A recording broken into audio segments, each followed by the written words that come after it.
नमस्कार, मैं ज्योतिष चौहान। चुनाव का सफर हरियाणा में लगातार जारी है और हम लोग इस वक्त झज्जर में मौजूद हैं। झज्जर में आज बातचीत करेंगे तमाम लोगों से और माहौल दिखाएंगे, क्योंकि चुनाव में लगभग 40 दिनों का वक्त बाकी है गिने चुने। उसके बाद कई राज्यों का माहौल साफ होगा, लेकिन हरियाणा में सबसे ज़्यादा तगड़ी फाइट है, क्योंकि हमने देखा कि लोकसभा चुनाव में किस तरीके से आधे में जनता ने दोनों पार्टियों को लटकाया। अब विधानसभा चुनाव में क्या कुछ माहौल दिखाई दे रहा है ग्राउंड पर, ये जानने की कोशिश करेंगे। तो भाई साहब, सबसे पहले तो नाम बताइए। राकेश रोहिला भाई साहब। तो ये बताइए कि लोकसभा चुनाव में तो जनता ने यहाँ पे आधा में दोनों को लटका दिया, आधे में बीजेपी को, आधे में कांग्रेस को। इस बार विधानसभा के चुनाव में क्या दिखाई दे रहा है? विधानसभा में यहाँ से भाई साहब कांग्रेस एक तरफा जीत है। अच्छा। हाँ, एक तरफा जीत है जी। हमारे यहाँ विकास कांग्रेस ने करवाया है। अच्छा। बीजेपी ने कुछ नहीं करवाया। कोई जात पात करवाई है यहाँ पे, कोई विकास नहीं हुआ जी। अच्छा, जात पात करवाई? जात पात करवाई है जी यहाँ पे। क्यों लगता है ऐसा कि आपको जात पात करवाई बीजेपी ने? भाई साहब, एक तो आरक्षण का मेन मुद्दा था उस टाइम पे। उस टाइम पे वही बात है जी, आपस में भाईचारा जो खत्म किया है इन्होंने, वो उससे पहले अच्छा भाईचारा था हमारे यहाँ पे। वो आरक्षण के बाद में आपस में बहुत कुछ हुआ है यहाँ पे। अच्छा, बीजेपी नारा देती है कि सबका साथ सबका विकास, 2014 में मोदी जी ने दिया था, तो लगता है उस नारे को धरातल पे लेकर आ रहे हैं या नहीं? ना जी, हमारे यहाँ पे कोई विकास नहीं हुआ। अच्छा। यहाँ पे उड्डा कांग्रेस राज था उस टाइम में। ITI पढ़ाई के मामले में काफ़ी यूनिवर्सिटी वगैरह आई यहाँ पे, स्कूल ITI वगैरह काफ़ी मतलब सुधार हुआ यहाँ पे। अगले मुख्यमंत्री का चेहरा कौन दिखाई दे रहा है आपको हरियाणा में फिलहाल? हरियाणा भूपेंद्र सिंह हुड्डा। भूपेंद्र सिंह। हाँ जी, हाँ जी। दीपेंद्र कैसे लगते हैं? दीपेंद्र बहुत अच्छा छवि का है जी। और मिलनसार आदमी है सबसे। क्यों कहते हैं भूपेंद्र सिंह हुड्डा तो रिटायरमेंट के उस पे है जी। CM में आप तो एक योजना और शायद मेरे हिसाब से ना वो रिटायर हुआ है और ना वो अपने पीछे हटा है। अच्छा। अभी सबसे आगे टॉप में वो, सबसे आगे। अच्छा, वो है या उनके बेटे हैं? नहीं, भूपेंद्र सिंह हुड्डा। अच्छा, भूपेंद्र सिंह हुड्डा। तो बताइए जरा, हरियाणा में वोट किस मुद्दे पर डाला जाएगा इस बार? 10 साल तो आपने खट्टर की सरकार देखी, फिर बीजेपी ने नए मुख्यमंत्री भी बना दिए। महंगाई और बेरोजगारी। अच्छा। अग्निवीर और जात पात। अच्छा, जात पात। ये हर जितने भी मैं लोगों से बातचीत करता हूँ, जात पात का मुद्दा जरूर आता है। ये है, हकीकत में है ये कोई झूठ नहीं है, हकीकत बात है। हरियाणा में जो भाईचारा था वो आपस में भाईचारा मतलब सबसे मिलके। लेकिन बीजेपी सरकार आने के बाद में यहाँ सब मतलब ये जाट है, ये हीर है, ये खाती है, ये मतलब हर आदमी से मतलब भाईचारा खत्म कर दिया यहाँ पे। अच्छा। बीजेपी ने। उससे पहले भाईचारा था जी यहाँ पे। 36 बिरादरी यहाँ पर। बिरादरी एक थी जी उस टाइम पे। अच्छा। हाँ। कितनी? अब तो भाई साहब एक 35 एक कर रखी है। अच्छा, 35 एक कर रखी है।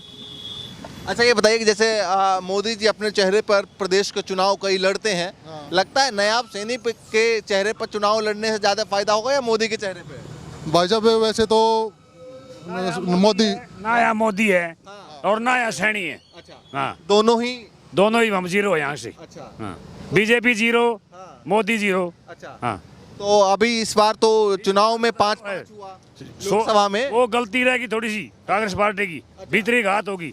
वो किरण चौधरी भीतरी घात करके बीजेपी के पलटे में बैठ गई। अच्छा। हाँ, 3-4 सीट खराब कर गई वो। अच्छा, इसलिए न तो 9 सीट कम से कम लेके आते। ये बताइए कि केंद्र सरकार के तीसरे टर्म आ गए। तीसरे आ गए ने। कल 2 बिल वापस हुए। मोदी घुटने टेके। क्यों गया वापस? क्यों लिया बिल? SC/ST बिल क्यों लिया वापस? आरक्षण क्यों ले रहे हो, लगा रहे? क्यों खो रहे आरक्षण को?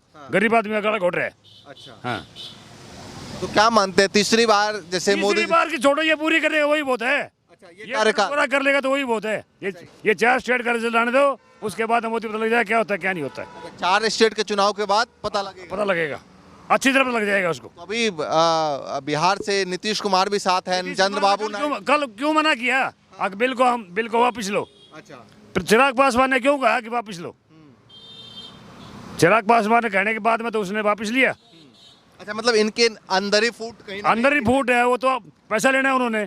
थोड़े दिन पैसा ले लेंगे, उसके बाद में कहते हैं अपने साइड हो जाओ। अच्छा, जो फंड रिलीज करवा। हाँ, वो कराना बस। अच्छा, हरियाणा का जो आप मुद्दा बता रहे हैं, आखिरी वक्त में कई बार हमने देखा है कि कई स्टेटों में कई सारे योजनाओं को लेकर सरकार लागू करती है, तो क्या आखिरी वक्त में वोटर जो है वो वोटर लगाने के लिए शुरुआत से तब से आया है आज तक। पोर्टल की सरकार है, इतने तो पोर्टल लगा दिए हैं, इतनी ID लगा दी कि बच्चे को समझ में नहीं आती कि क्या कितनी ID संभालनी है। बगैर आइडिया को काम नहीं है। सिर्फ जाओ लाइन में लगे रहो। इसके अलावा कोई काम नहीं। 10 साल में काफी नाराजगी हुई। बहुत ज्यादा तो पिछली बार ही नहीं पता था नाराजगी है। वो तो 75 पार जमुना पार करने वाला चला के सरकार, नहीं तो जमुना पार थे तो। हाँ, तो 400 पार तो आपकी बार भी 400 पार गया ना, फिर 240 पे रह गया। कहाँ गए 303 400? तो ये सब कहने की बात है। हरियाणा में भी तो कुछ नारा देंगे। हरियाणा में भी जैसे 400 पार दिया था, हरियाणा किसने 40 पार 80 पार 75 पार कहा था। अब की बार तो लगता है कितना पार हो पाएगा? कितना लग रहा है बीजेपी कांग्रेस का? कांग्रेस बहुमत सरकार बना रही है। कितनी सीट है? 60+। 60 प्लस कांग्रेस इस बार सर हाँ बिल्कुल। अच्छा ये बताइए, खट्टर को हटाने के बाद फायदा हुआ है बीजेपी को या नुकसान हुआ है? खट्टर से खुद सरकार तंग थी। अच्छा, खट्टर से तंग थी। सारे सरकार तंग थी, इसलिए उसको बदली कर दिया और बीसी का नारा दे के ने ये उसको बहाना ले लिया। तो सैनी जी के लाने से जातिगत फायदा या फिर कोई फायदा नहीं है। कोई फायदा नहीं, चाहे मोदी भी आगे बैठ जाओ तब भी कोई फायदा नहीं है। खुद आएंगे चुनाव में तब ना, कोई फायदा नहीं है। बड़े चेहरे हैं, हो सकता है कोई नहीं, कोई फायदा नहीं है। पब्लिक समझ रही है जुमलेबाज है, झूठा है, ढोंगी है। इतनी नाराजगी हो गई। हाँ बिल्कुल। अच्छा ये बताइए कि जिस हरियाणा का किसान का बेटा देश की सेना पर था, उसका रास्ता बंद कर दिया अग्निवीर को लेके। अच्छा देखो, 4 साल क्या करेगा? 4 साल नौकरी करने के बाद माने के बाद डाकू पड़ेगा या? अच्छा ये बताइए, कांग्रेस पार्टी और राहुल गांधी लगातार कह रहे हैं कि अग्निवीर जो है हमारी सरकार आएगी तो हटाएंगे, तो विश्वास हो रहा है? हाँ हटाएंगे, क्यों नहीं, वो तो अभी भी हटाने के लिए तैयार है। आज आखिर जब तक वो रहेंगे, किस्म रहेंगे, तब तक ये मुद्दा जारी रहेगा। हाँ, और नीतीश कुमार भी इसका पक्ष में। अच्छा, नीतीश कुमार अग्निवीर के पक्ष में है। तो लगता है आने वाले टाइम में हाँ जरूर, ये 2-4 बिल और आएंगे ना, उसमें अपने आप इनको खुद पता लग जाएगा आगे कौन क्या कर रहा है, कौन किस तरह किया। चलिए चाचा, आप भी बताइए जरा, क्या माहौल चल रहा है आपके इलाके में? हुड्डा का क्यों हुड्डा का चल रहा है? क्या वजह ऐसी लगी? हुड्डा का पहले इसको काम किया है जब सीएम था जब। अच्छा। और उसके बाद में रोड भी ठीक ना हुई। अच्छा।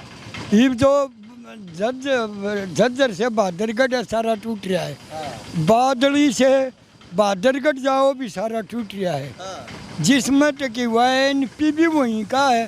तो बीजेपी सरकार तो कहती है सबसे ज्यादा हमने सड़कों पे ही काम किया है। नहीं, ये दोनों रोड आप जाके देख लो, दोनों टूट बनाए हैं अपनी जेब भरने के लिए। अच्छा। बाकी जो लोकलिटी में है कुछ नहीं है, सब गड्ढे ही गड्ढे। आप भी बता दीजिए क्या लग रहा है माहौल? माहौल हुड्डा का ही है। हुड्डा का ही है। और अगर सैनी जी जैसे अभी वादा कर रहे हैं किसानों के लिए कि भाई कुछ फसलों पर, जैसे फसलों पर एमएसपी देंगे, कर्ज माफ करेंगे, तो इन सब बातों पर किसान आएंगे नहीं आएंगे? नहीं आएंगे, कोई भी नहीं। अच्छा।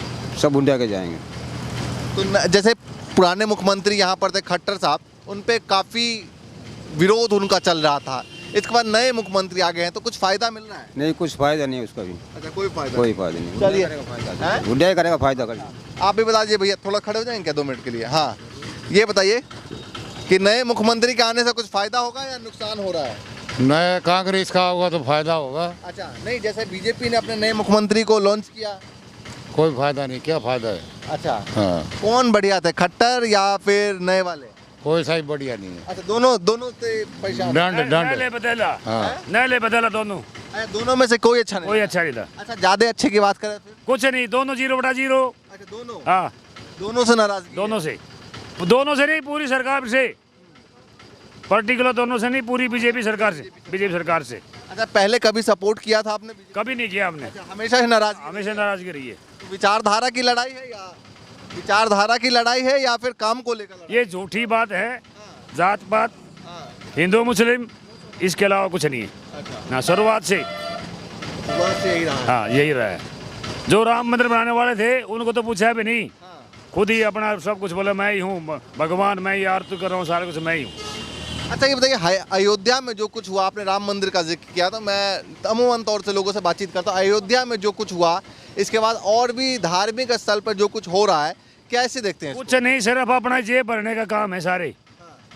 कोई किसी का कुछ बेनिफिट नहीं है। आए दवाड़े बेघर कर दिए, जिनका घर बार तोड़ दिया, वो कहाँ जाएंगे? अभी अयोध्या की जनता ने हरा दिया, दिखाया ना, मुँह की खाई नहीं खाई।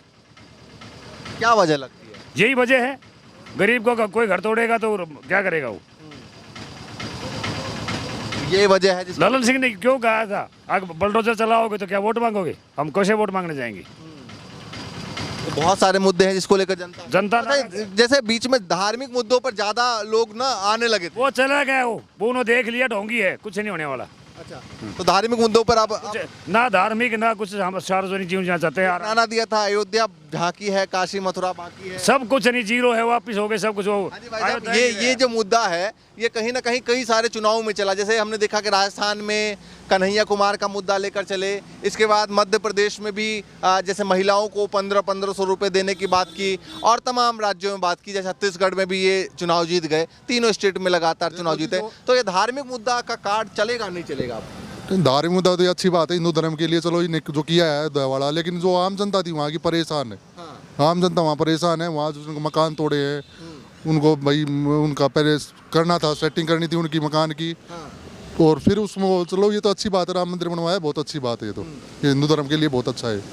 तो ये बताइए कि अब जो ये जो मुद्दा है इसको ये चुनाव में कहीं ना कहीं चलता है या चलेगा आगे? नहीं, पिछली बार जो इसमें है लोकसभा में था और पिछले इलेक्शन में था, उस टाइम पे हो लिया, अब इसका कोई वो नहीं चलेगा इसका। अच्छा, हाँ, अब इसका कोई पहले जितना इम्पैक्ट पड़ना था। जनता है यहाँ की विकास चाहती है, किसान का भला चाहती है, ये है जी। हरियाणा के कौन से ऐसे 3-4 मुद्दे जिसको आप गिनाना चाहेंगे जिसको लेकर चुनाव होंगे? 3-4 मुद्दे। मुद्दा मेन तो किसान का है जी, किसान का है, और जैसे विकास का है जी।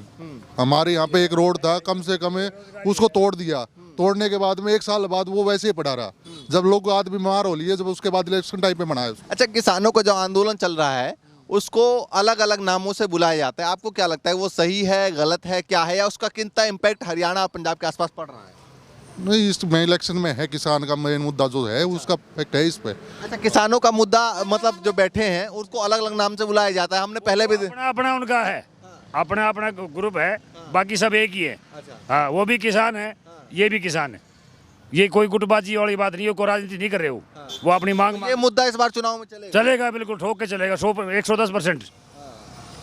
महंगाई, बेरोजगारी, अग्निवीर और आपसी भाईचारा और किसान मजदूर, ये चलना ही चलना है। तो हरियाणा में ये तमाम मुद्दे रहेंगे हैवी। अच्छा, ये बताइए कि महिलाओं को लेकर जैसे मध्य प्रदेश में हमने देखा 15 नहीं महिला सुरक्षा, कोलकाता में क्या हुआ, उधर क्या हुआ, महाराष्ट्र में क्या हो रहा है, राजस्थान में क्या हो रहा है, सरकार की नहीं है क्या, गूंगी है, बहरी है। फिर एक बाबा अपने अपने बच्ची भेज रखी बाहर, उसको पढ़ाई के लिए, उसके साथ बलात्कार हो रहे हैं, ये सरकार है कोई? तो बीजेपी तो कोलकाता को लेकर खुद सवाल उठा रही है। कहाँ उठा रही है, ये दिखावा है।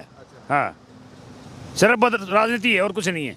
अच्छा, अभी 4 राज्यों में चुनाव है, कहाँ किसी जैसे आप तमाम जगह देखते होंगे, चूंकि कहते हैं हवा जो बनती है वो पूरे देश में एक साथ बनती है। महाराष्ट्र में अगर इलेक्शन आज कराए थे, डर गए, इसलिए महाराष्ट्र में नहीं कराया। छत्तीसगढ़ में नहीं करवा रहे, उधर खरीद फरोख्त कर रहे हैं। सारी चीजें ये अपनी अपनी पॉलिसी है, खरीद फरोख्त, जिसको ये आज इसको खरीद लो, कल उसको खरीद लो, ये खरीदने के लिए खरीददार। फिर छत्तीसगढ़ नहीं, झारखंड में तो ये सब खरीद फरोख्त का काम है, वही महाराष्ट्र में है, उसको तोड़ लो, उसको तोड़ लो, यही काम है इनका। इसी वजह से लगता है कि भाई अभी चुनाव में डिले कर रहे हैं, इसीलिए डिले कर रहे हैं। हरियाणा को लेकर भी जैसे आप बता रहे हैं कि स्थिति अच्छी नहीं थी, लेकिन यहाँ भी तो चुनाव घोषणा हुई फिर नहीं, वो तो मजबूरी हो, टाइम आ गया। अच्छा, उनमें 1 महीने टाइम है बस, न तो साथ नहीं आया था, पिछली योजना में एक ही साथ तो इलेक्शन हुआ था। तो सैनी जी लगता है कंटिन्यू बीजेपी रखेगी या बीच में हटाएगी सैनी जी को? हट गया तो अपने आप ही हट गया। अच्छा, कैसे? 40 दिन तो रह गए। नहीं, तो इस बार हट गए तो अगर मान लीजिए बीजेपी को बहुमत आती है, आगे की बात है, आगे की बहुमत है।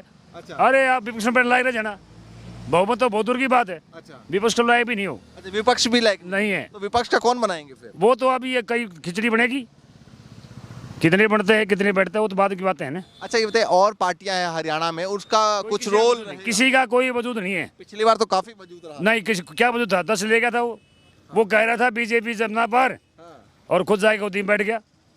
तो उनको कितनी सीटें आ रही हैं इस बार? एक भी नहीं है, उनका कुछ नहीं है। उनका कुछ नहीं। किसान का बेटा था, बोले मैं किसान का हूँ, किसान के बारे में पूछा उसने। चौटाला 4 साल 4.5 साल सरकार में बैठे रहे, कभी गया किसानों को पूछा? तो उनका भी लगता है इस बार। सुपड़ा साहब। तो दीपेंद्र आपको कैसे लग रहे हैं? दीपेंद्र तो यहाँ का मसीहा है। अच्छा, हाँ। क्या काम, मतलब क्यों आपको ऐसा लगता है? उसका काम है, उसकी पर्सनालिटी है, उसका मिलने जुलने का व्यवहार है। अच्छा, सब लोग अच्छे से मिलते हैं। हाँ। चलिए भैया, देखिए झज्जर की जनता है और हम कोशिश करते हैं कि तमाम लोगों से बातचीत की जाए। एक बार ज़रा दिखाइए, यहाँ पर ये तमाम लोग जो है बैठकर पत्ती खेल रहे थे। हम लोग इस रास्ते से गुजर रहे थे तो हमने सोचा कि तमाम लोगों से बातचीत की जाए, जाना जाए, समझा जाए कि माहौल धरातल पर फिलहाल क्या चल रहा है, क्योंकि चुनाव में 40 दिन बाकी है और अगले चुनाव तक, मतलब अगले 40 दिन तक जब चुनाव होने वाले हैं, तब तक हम अलग अलग ज़िलों से आपको माहौल दिखाएंगे कि क्या कुछ धरातल पे चल रहा है, क्या कुछ मुद्दे हैं जो हरियाणा में और हरियाणा के चुनाव में सबसे ज़्यादा इम्पैक्ट डालने वाले हैं। तो वीडियो को ज़्यादा से ज़्यादा शेयर कीजिएगा। आगे भी लगातार हम अपडेट और तमाम लोगों की राय आप तक पहुंचाते रहेंगे। फिलहाल के लिए नमस्कार।